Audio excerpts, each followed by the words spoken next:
Il a été le pilier de la France-Afrique aux côtés de son mentor Jacques Foccart, d'Houphouët-Boigny à Sarkozy en passant par les Bongo, Sassou, Gbagbo, Chirac, Compaoré ou Mobutu. Les relations entre la France et l'Afrique n'ont aucun secret pour lui. D'ailleurs, c'est le titre de ses mémoires « Ils savent que je sais tout ». Ma vie en France-Afrique, édition Max Milo. Robert Bourgi, bonsoir. Bonsoir madame. Livre coécrit avec Frédéric Lejal. Avant d'y revenir, on va regarder ce portrait de vous. Il est signé Simon Rodier et Lionel Bellon. Robert Bourgi, franco-libanais né à Dakar, est un nom incontournable dans le rapport de la France au continent africain. Incontournable de la France-Afrique. Son rôle est résumé en quelques mots par un journaliste spécialisé, ici en 2011. Le rôle de Robert Bourgi, c'est vraiment d'être le messager des présidents africains auprès des hommes de pouvoir et en particulier de l'Élysée et des présidents français. Il a toujours joué ce rôle sur une très longue période. Homme d'affaires, entremetteur, simple avocat, éminence grise, conseiller occulte ou porteur de valise, ou tout à la fois, difficile de laisser Robert Bourgi dans une seule case. Il était proche des présidents africains de la région subsaharienne. En premier lieu, Omar Bongo, ancien président gabonais, qu'il appelait papa. Proche aussi des présidents français, à commencer par Jacques Chirac. C'est ma première lettre à Jacques Chirac. Elle date de... C'est la première réponse de Jacques Chirac, 3 décembre 1976. J'étais professeur à Cotonou. Oui. Il est considéré comme l'un des successeurs du monsieur Afrique de la France, Jacques Foccart. C'est son mentor en tout cas. Cette France-Afrique, il a voulu la faire tomber en 2011. Il sort des affaires contre ceux qui l'auraient mis de côté. Il répond ici à David Delos sur le plateau de TV5 Monde en 2011. Je ne crains absolument pas les procédures qui pourraient être déclenchées contre moi, tant par M. Chirac que par M. de Villepin. Je veux aussi une France propre, à gauche comme à droite. Les accusations contre de Villepin et Chirac seront classées sans suite par la justice. Beaucoup des politiques de droite comme Bockel ou Fillon n'ont guère apprécié ces sorties médiatiques ou ces intrigues de cour. Alors pourquoi parler de nouveau dans un livre? Robert Bourgi a-t-il tout dit? Sans doute pas encore, si l'on en croit son éditeur. Vous savez... Et évidemment, vous n'avez pas encore tout dit, Robert Bourgi. On apprend par exemple dans ce livre que c'est à travers votre père libanais, Mahmoud, qui était proche de Foccart, que vous le devenez à votre tour. On apprend que vous vous prénommiez Riyad Jafar. Or, dans ce milieu de la droite française que vous côtoyez, vous étiez considéré comme, je cite, l'arabe de service. C'est la première fois que vous parlez de ce racisme à votre égard, votre parcours. Est-ce que vous ne le vivez pas comme une revanche sur la vie? Ce mot ne m'habite pas, madame. Le mot revanche ne m'habite pas, pas du tout.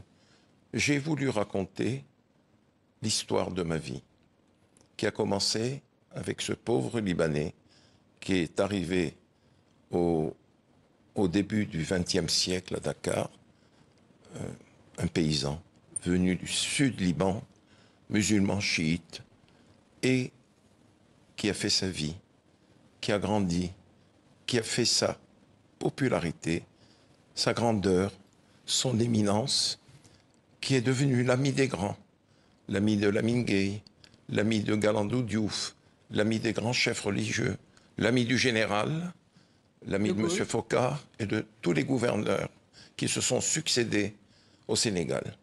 Alors, il est devenu le chef de la communauté libanaise au Sénégal de 1947 à 1960. La communauté libanaise qui a beaucoup financé la droite française. Absolument. À cette époque-là. J'ai vécu cela moi-même en Côte d'Ivoire. Mes papas avaient commencé cela à partir de 1947, à partir du moment où il a serré la main au général de Gaulle. Alors vous dites que votre nom ne figure dans aucun des plus grands scandales liés à ce système de la France-Afrique, système où par exemple vous avez participé à acheminer près de 10 millions de francs français d'Houphouët-Boigny de 80 à 86 pour le fonctionnement du RPR, le parti de Jacques Chirac. Blaise Compaoré a fait venir ces 3 millions de dollars à Chirac et à de Villepin dans ses djembés. À partir de cette affaire des djembés, vous dites que ces pratiques commencent à vous rendre mal à l'aise. Absolument, absolument. Mais je tiens à préciser une chose. Je n'ai jamais été mêlé au scandale de la France-Afrique. Non, c'est ce que j'ai dit. Et deuxièmement, qui mieux que Madame Eva Joly peut le dire? Madame Eva Joly l'a dit, dans une conférence publique, dans un débat que nous avons animé, elle et moi, devant 500 personnes. Une question avait fusé des rangs de ceux qui étaient là, qui n'étaient pas de ma famille politique, qui voulaient voir le Bourgi de près. Et elle a dit, écoutez, je vois M. Bourgi pour la première fois. Je suis heureuse de le rencontrer, de le voir, mais je tiens à vous dire qu'aucun juge d'instruction, j'ai dirigé le pôle financier, n'a jamais reçu Robert Bourgi pour les scandales financiers de la France-Afrique. Ça vous rendait mal à l'aise. Ça me mettait mal à l'aise, ça ne vous a pas madame. empêché de continuer ces pratiques. Madame, vous êtes avec Jacques Chirac, tout puissant Jacques Chirac, que l'on peut comparer à aucun homme politique français. Même Nicolas Sarkozy, dont je suis très proche et que j'aime profondément, ne peut être comparé avec Jacques Chirac. Jacques Chirac, en 81, me donne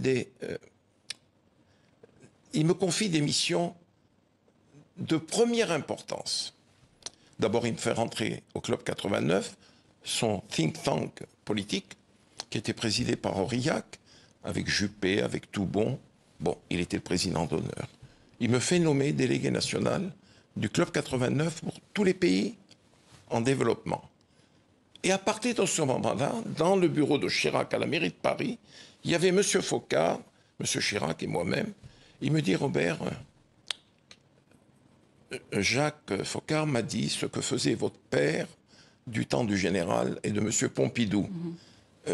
Il serait bon qu'à votre tour, si vous en acceptiez la charge, de vous occuper de ce que faisait votre père. C'est comme ça que vous avez commencé. Voilà, c'est comme ça que j'ai commencé. Alors vous dites aussi combien vous payez les présidents africains. Je cite Bongo, me payait 50 000 € par mois, plus les extras. Il arrivait en tête avant Sassou, Gbagbo, Compaoré, Wade ou Mobutu. À aucun moment, vous n'êtes dit que c'est l'argent des contribuables ivoiriens, burkinabés, gabonais, congolais, qui auraient pu servir à construire des hôpitaux, des routes, des ponts. Vous le savez, vous y étiez. Madame, vous savez qu'autour de tous les chefs d'État africains, de tous les pays du monde d'ailleurs, il y a des cabinets de conseil. Il vous appartient d'interroger tous ces conseillers des chefs d'État africains. Je puis vous assurer, madame, que le million de dollars que me donnait Ali Bongo Ondimba est nettement inférieur à ce que touchent les cabinets de conseil et de relations publiques dirigés par les Français. Donc pour vous, ça fait partie de votre travail de lobbyiste. C'est mon métier. C'est votre métier. Je faisais de la politique de très haute volée. J'avais des missions confidentielles. Je suis étonné que vous n'ayez pas pris connaissance de tous les documents que j'ai mis à la fin de mon livre. Ah, toutes les annexes. Toutes les annexes. Il y a une centaine de pages. C'est énorme. Vous voyez les lettres de M. Chirac, les missions que me confiait M. Chirac, les notes que je lui faisais, les notes que je faisais à Dominique de Villepin, tout-puissant secrétaire général de l'Élysée. J'étais le lien avec Mobutu pendant la guerre au Zaïre, j'étais le lien avec Omar Bongo, j'étais le lien avec la Côte d'Ivoire, avec la Mauritanie et tant d'autres. Et ces financements... Et il n'y a que ça qui vous intéresse, le financement. Oui, venant des pays qui n'ont pas beaucoup d'argent vers des pays riches. Ça, vous comprenez que ça puisse choquer. Madame. Les personnes qui nous regardent aujourd'hui aussi. Madame, si en 2011, je me suis exprimé, c'est parce que ma conscience me taraudait. Parce que, comme m'appelait Bongo, Omar Bongo Ondimba, il me dit « Fiston, tu es mon nègre blanc. Rien ne me différencie d'un Africain, d'où qu'il soit en Afrique noire, si ce n'est que la peau, la couleur de la peau. Je suis né à Dakar, j'ai grandi à Dakar, j'ai noué des relations fraternelles avec tous ceux qui sont les générations gouvernantes en France, en Afrique noire. Vous avez demandé de publier ces mémoires quand vous le pourrez. Depuis la CPI où Laurent Gbagbo purge sa peine, il dit « C'était en 2001, Villepin et Bourgi me demandent de cracher au bassinet pour l'élection de 2002 en France. C'était le prix à payer pour avoir la paix, une tranquillité que Paris n'a pas respectée depuis, et par deux fois. » Oui. M. Chirac m'avait fait comprendre qu'il serait bon que, pour racheter le soutien de la France, que Laurent Gbagbo, qu'il avait eu du mal à reconnaître. Vous savez, c'est la cohabitation avec M. Jospin. Il a eu du mal à le reconnaître, mais il a fini par le reconnaître. Et je dis dans mon livre, je regrette que vous n'ayez pas lu ce passage, c'est dans la salle de bain de Laurent Gbagbo à Abidjan que Dominique de Villepin, 2 jours auparavant, m'avait dit « Le président Chirac appellera Laurent Gbagbo lundi matin à 9 h. » Il me précise, à 9 h, heure de Côte d'Ivoire. Et je me trouvais chez Laurent à 8h30. Il va dans la salle de bain. Et c'est là que le coup de fil arrive sur mon portable. Et je dis à Laurent, le président Chirac veut te parler. Et c'est dans la salle de bain qu'a eu lieu la reconnaissance de Laurent Gbagbo par la France. Je parle de 2002. Chirac a refusé de venir au secours de Gbagbo, qui redoutait l'offensive des rebelles de Guillaume Soro. Et lors de la crise ivoirienne 2010-2011, entre Ouattara et Gbagbo, chacun revendiquait la victoire. Sarkozy vous demande de soumettre sa proposition à Gbagbo, en échange de quoi Gbagbo devait quitter le pouvoir. Gbagbo refuse et il vous dit qu'il n'est plus votre ami. Sarkozy répond dès demain: je le vitrifie. La suite, on la connaît évidemment. Qu'est-ce que ça vous fait, qu'est-ce que ça vous a fait de voir les images tourner en boucle à travers le monde d'un Laurent Gbagbo en Marseille avec son épouse Simone? Madame, j'en ai beaucoup souffert. Oui. Je puis vous dire... Leur résidence a été bombardée par l'armée française, l'ONUCI et les troupes de Ouattara. Madame, lorsque le président Sarkozy m'a demandé de passer un coup de fil à Laurent, je savais très bien qu'en cas de refus de Laurent Gbagbo, ça pourrait être terrible. J'ai essayé à travers ce coup de fil de faire comprendre à Laurent que c'était sa vie qui était en danger. Et il m'a raccroché au nez. Il m'a raccroché au nez. Il m'a dit, bon, je t'ai assez parlé. Bob, il a raccroché. Si Claude Guéant était là, secrétaire général de l'Élysée, il vous confirmerait ce que je vais vous dire. J'ai éclaté en sanglots, madame, parce que je savais ce qui allait se passer. Je suis allé chez le président, bureau mitoyen. Sarkozy. Il me dit, président Sarkozy, bien sûr. Il me dit, alors, qu'est-ce qu'il a dit ton ami Gbagbo? Je lui ai dit, il a refusé ta proposition, président. Donc c'est un livre pour vous rabibocher avec Gbagbo aujourd'hui? Madame, je ne cherche pas à me rabibocher. À mon âge, je voulais laver ma conscience.